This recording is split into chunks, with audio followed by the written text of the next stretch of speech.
Hi, ഈ വീഡിയോയിൽ നമ്മൾ ഡിസ്കസ് ചെയ്യുന്നത് നമ്മുടെ ടെക്സ്റ്റ് ബുക്കിലെ ഈ ചാപ്റ്ററിലുള്ള ടേബിൾസാണ്. ടേബിൾസ് സംവാട്ട് ഇമ്പോർട്ടൻ്റ് ആണ്. ടേബിളായിട്ട് കംപ്ലീറ്റ് ചെയ്യാൻ ചിലപ്പം എക്സാമിന് ചോദിക്കാം, അല്ലെങ്കിൽ അതിലെ ഓരോന്ന് ചോദിക്കാം. സോ നമ്മുടെ ടെക്സ്റ്റ് ബുക്കിലുള്ള ഒരു ടേബിൾ ഞാൻ കഴിഞ്ഞ മുന്നിലത്തെ ഒരു വീഡിയോയിൽ ഇട്ടിട്ടുണ്ടായിരുന്നു, സീരീസ് കണക്ഷൻ്റെയും പല കണക്ഷൻ്റെയും. ഇനി ഇതിൽ 2-3 ടേബിളുകളുണ്ട്. ഒരു ടേബിൾ വളരെ സിമ്പിളാണ്. അത് ഈ ചാപ്റ്ററിൽ ഈ ചാപ്റ്ററിൽ നമ്മൾ പഠിക്കുന്ന എനർജി ചേഞ്ചുകൾ ഏതൊക്കെ ഡിവൈസുകളിൽ എങ്ങനെയാണ് എന്ന് മാത്രം പറയുന്ന ഒരു ടേബിളുണ്ട്. അതായത് ഡിവൈസ്, അപ്പുറത്ത് എനർജി കൺവേർഷൻ, എനർജി ചേഞ്ച് എങ്ങനെയാണെന്ന്. എനർജി ചേഞ്ച് വളരെ സിമ്പിളാണ്, നമുക്ക് എല്ലാവർക്കും അറിയാവുന്ന കാര്യങ്ങൾ മാത്രമേ ഉള്ളൂ.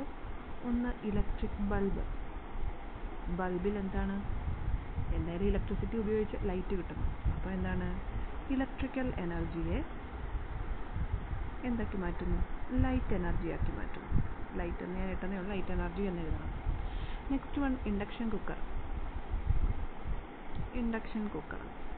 എന്ത് സാധനം കേട്ടാൽ അത് എന്തിനാണ് ഉപയോഗിക്കുന്നതെന്ന് നമ്മളൊന്ന് ചിന്തിക്കണം. കുക്കർ എന്തിനാണ് ഉപയോഗിക്കുന്നത്? ഇൻഡക്ഷൻ കുക്കർ ചൂട് കിട്ടാൻ വേണ്ടിയിട്ടാണ്. അപ്പം നമ്മൾ കറണ്ട് കുത്തിയാണ് യൂസ് ചെയ്യുന്നത്. അപ്പം ഇലക്ട്രിക്കൽ എനർജിയെ എന്താക്കി മാറ്റുന്നു, ഹീറ്റ് എനർജിയാക്കി മാറ്റുന്നു, ചൂട് കിട്ടാൻ ഉപയോഗിക്കുന്നു.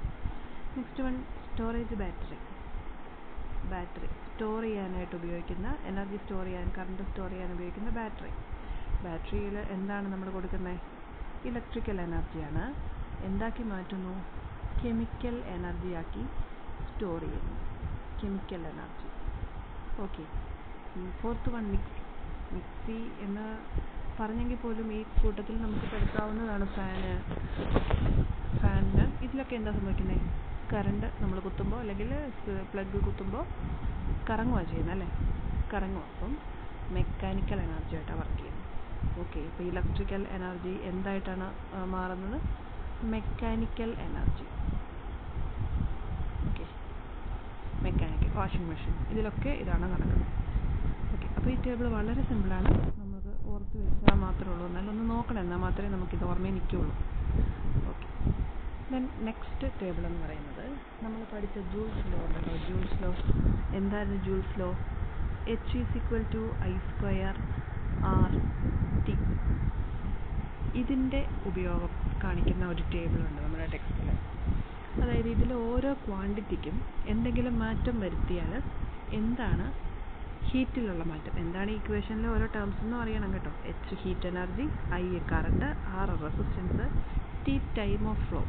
അതായത് I എമൗണ്ട് ഓഫ് കറണ്ട് ഒരു റെസിസ്റ്റൻസ് ഉള്ള ഒരു വയറിൽ കൂടെ അല്ലെങ്കിൽ റെസിസ്റ്റൻസിലൂടെ T സമയത്തേക്ക് ഒഴുകിയാൽ അവിടെ ഉണ്ടാവുന്ന ഹീറ്റ് എനർജി എന്തുമാത്രമാണെന്നാണ് ഈ ഇക്വേഷൻ നമുക്ക് തരുന്നത്. ഫസ്റ്റ് കേസ്, ഞാനിത് ടേബിളായിട്ട് കാണിക്കുന്നില്ല, നിങ്ങളെ അത് യൂസ് ചെയ്യാൻ വേണ്ടി പഠിപ്പിക്കുന്നതേ ഉള്ളേ. സപ്പോസ് റെസിസ്റ്റൻസ് 2R ആണെന്ന് വിചാരിക്കുക.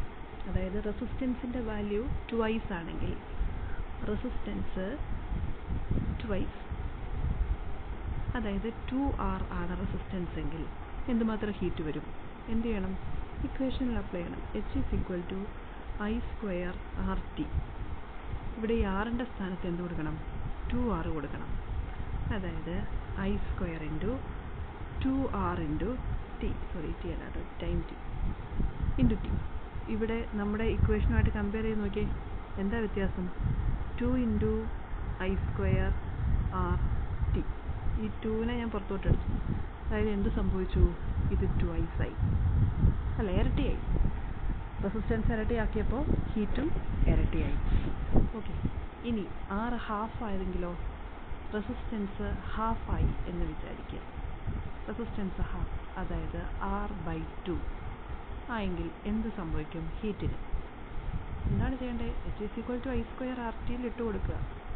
RT എന്താ സംഭവിച്ചത്? R/2 ആയി.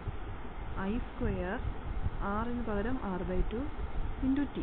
ഈ I²RT അതേപടി വരെയുണ്ട്, ഒരു ഹാഫ് വന്നേ ഉള്ളൂ അല്ലേ, I²RT. അതായത് ഹീറ്റ് ജനറേറ്റ് ചെയ്യുന്ന എന്താവും? പകുതിയാവും, ഹാഫായി മാറും. ഓക്കെ. ഹീറ്റിൻ്റെ അളവ് കുറയും എന്ത് ചെയ്താൽ? റെസിസ്റ്റൻസ് ഹാഫാക്കിയ. ഓക്കെ. നെക്സ്റ്റ് വൺ, ഇനി കറണ്ടിൻ്റെ എഫക്റ്റ് എന്താണെന്ന് നോക്കാം. ഇപ്പോൾ കറണ്ട് 2 ടൈംസ് ആക്കിയെന്ന് വിചാരിക്കുക. കറണ്ട് 2 ടൈംസ്, അതായത് 2i ആക്കി കറണ്ട് എങ്കിൽ എന്താണ് heat? H is equal to, ഓർമ്മ വേണം, H is equal to I square R T. H is equal to I square R T. എന്താണ് മാറ്റിയേക്കുന്നത്? കറണ്ട് I ആണല്ലേ. അത് ഐക്ക് പകരം എന്ത് കൊടുക്കണം? 2i സ്ക്വയർ, ഫുള്ള് സ്ക്വയർ ഉണ്ട്. ഓക്കെ, ഇനി ഏതിൻ്റെയൊക്കെ സ്ക്വയർ എടുക്കണം? 2ൻ്റെ സ്ക്വയർ എടുക്കണം, 4. ഐയുടെ square I square R T. എന്തായി? ഈ I സ്ക്വയർ ആർ ടിയുടെ കൂടെ ഒരു 4 കൂടെ വന്നു, അതായത് 4 ടൈംസ് I കൂടി. കറണ്ട് ഇരട്ടിയാക്കിയപ്പോൾ ഹീറ്റിൻ്റെ അളവ് 4 ടൈംസ് ആയി. Okay, next case, current half ആക്കിയെന്ന് വിചാരിക്കുക. കറണ്ട് ഹാഫ് I/2 ആക്കിയെങ്കിൽ H is equal to I square R T. അതിൽ ഐക്ക് എന്ത് കൊടുക്കണം? I/2 the whole square R T. Okay, ഇവിടെ എന്താണ്? I square by 4 R T. ഇപ്പോഴും I square R T by 4 വന്നു, അതായത് 1/2 ആയിട്ട് കുറഞ്ഞു. കുറഞ്ഞെന്ന് എന്തുകൊണ്ടാണ് പറഞ്ഞത്? ബൈ 4 ആണ്. ഇൻറ്റു 4 ആണെങ്കിൽ കൂടി, പക്ഷേ ഇവിടെ ബൈ 4 വന്നുകൊണ്ട് എന്ത് സംഭവിച്ചു? കുറഞ്ഞു. അപ്പോൾ ഇങ്ങനെ ഏത് ക്വാണ്ടിറ്റിക്കും okay, H is equal to I square R T എന്ന ഇക്വേഷനിൽ ഏത് ക്വാണ്ടിറ്റി ഐയോ ആറോ ടിയോ ഏതിന് എന്ത് മാറ്റം വരുത്തിയാലും അത് നമ്മൾ എന്ത് ചെയ്താൽ മതി? ഈ ഇക്വേഷനിലൊന്ന് സബ്സ്റ്റിറ്റ്യൂട്ട് ചെയ്ത് നോക്കിയാൽ മതി. സബ്സ്റ്റിറ്റ്യൂട്ട് ചെയ്തിട്ട് നമ്മുടെ മെയിൻ ഇക്വേഷന് എന്ത് വ്യത്യാസമാണ് വരുന്നത്? 2 ടൈംസ് ആവോ 4 ടൈംസ് ആവോ, അതനുസരിച്ച് നമുക്ക് ആൻസർ എഴുതാം. ഇതാണ് ഒരു ടേബിൾ നമ്മുടെ ടെക്സ്റ്റ് കിടക്കുന്നത്. ഇത് വെച്ചിട്ട് മനസ്സിലാവുന്നുണ്ടോ എന്നൊന്ന് നോക്കിയാൽ മതി. അപ്പോൾ ഇത്രയേ ഉള്ളൂ. Thank you.